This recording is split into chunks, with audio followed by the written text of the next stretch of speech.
Listen, you don't need to beat yourself up for being socially awkward because guess what? Almost everyone feels socially awkward at some point in your life. And here's the thing, when you think you're socially awkward, you go into social situations overthinking. And the result of your thoughts, because your thoughts create results in your life, is that you end up being guarded, being overthinking, being self-focused, and then perpetuating your fear. In this video, I'm gonna coach you on 10 simple ways to be less socially awkward so that you can be yourself, so that you have the social confidence that you want and you stop replaying every conversation you've ever had or overthinking everything you say or just not speaking up at all. It's time to be yourself, and I'm gonna help you do that. I'm your confidence coach, Trish. If we haven't met before, I'm so happy you're here on my channel. Make sure you hit that subscribe button, say hello below in the comments, and let's dive in.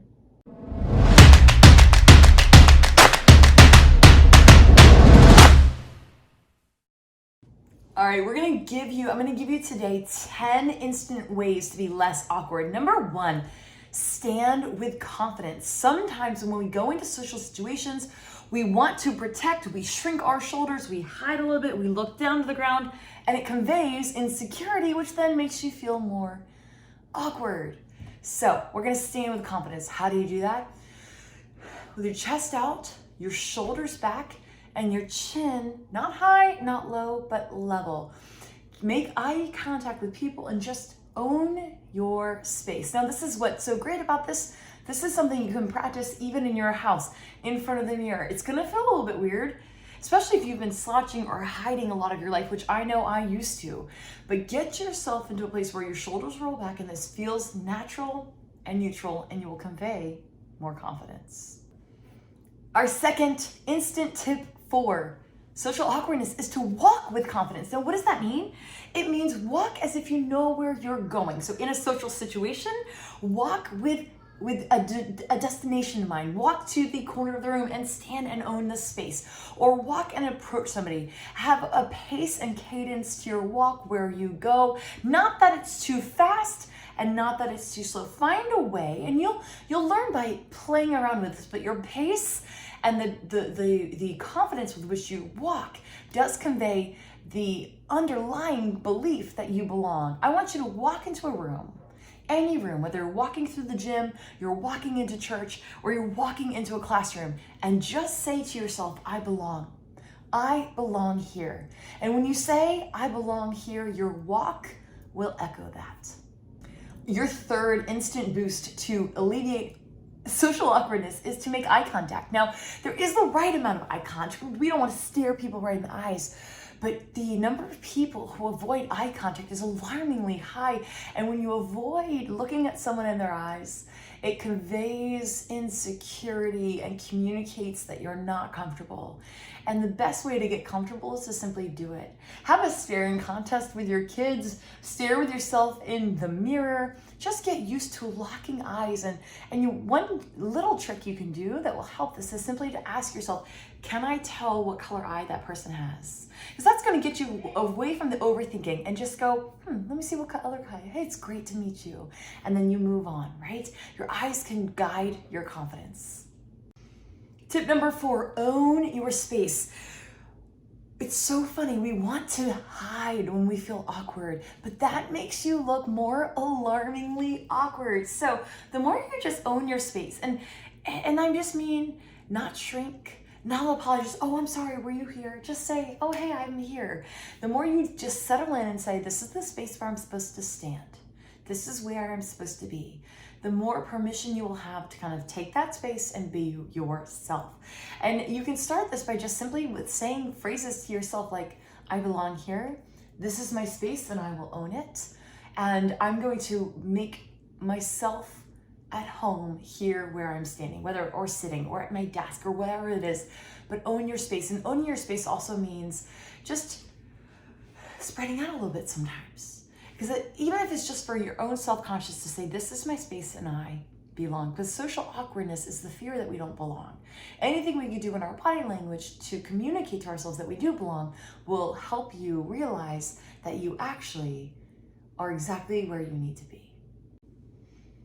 The fifth way to really overcome some of the social awkwardness you might feel is to be the first person to say hello. A lot of times we get into these awkward situations and we think we're overlooked by people, and then we start wondering, do they remember me? I've walked by that person 1,000 times and now they don't say hi.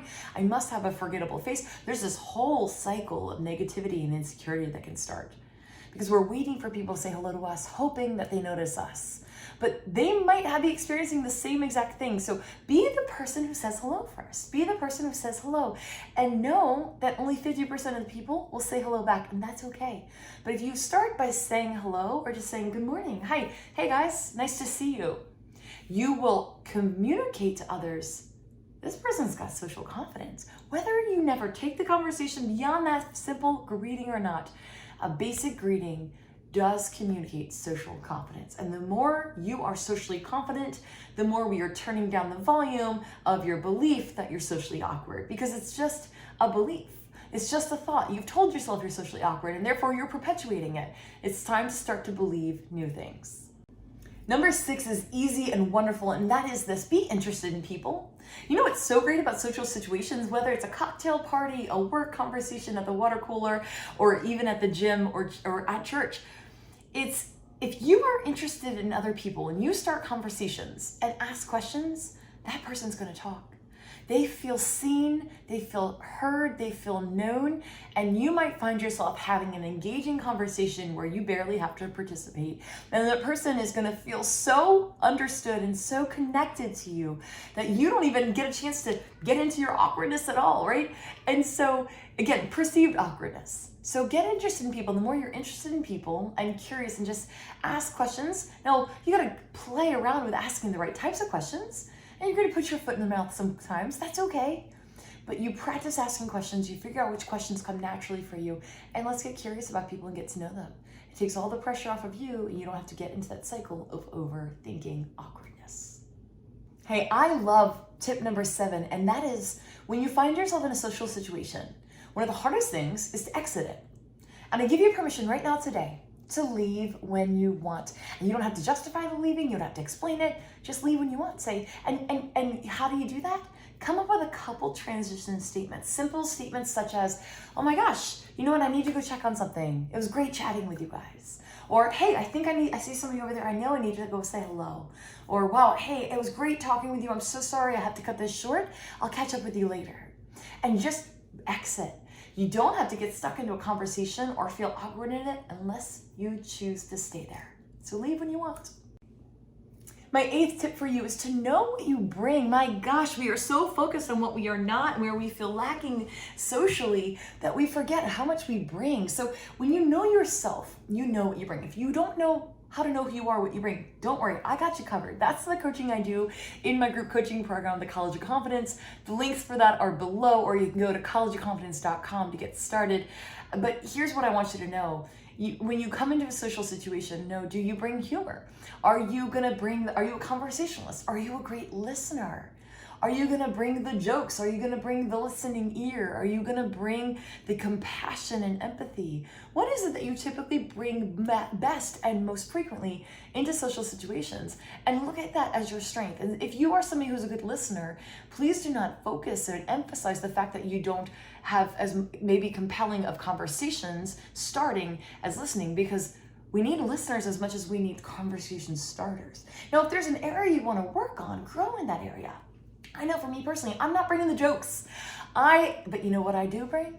The audience. I am a funny person's best friend, because I will make you feel so funny, because I love to laugh and I love jokes. And I used to put my pressure on myself and go, I wish I was funnier. And when I realized that that's not what I was meant to be, I realized what I bring is laughter.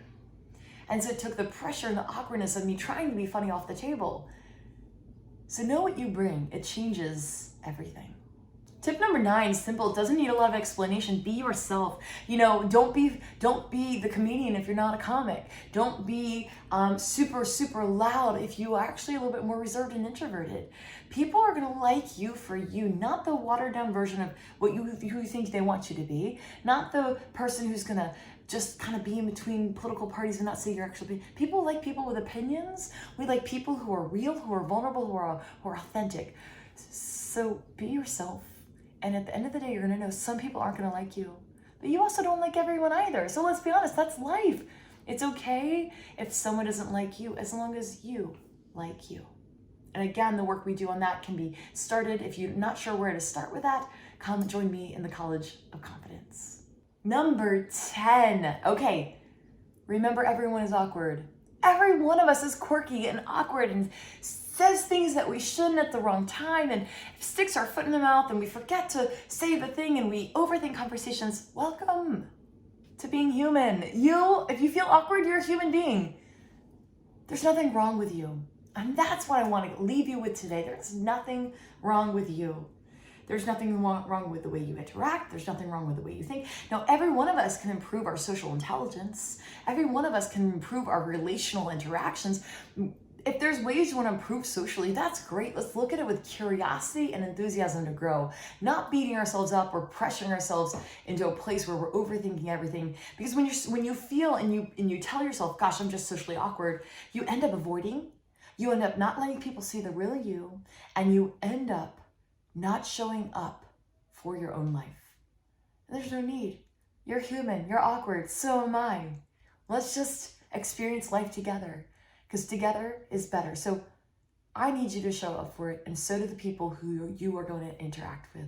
So I hope this encourages you. It's okay to not always feel 100% confident. Remember, to be confident in any area of your life, you just need to have a majority share of confidence.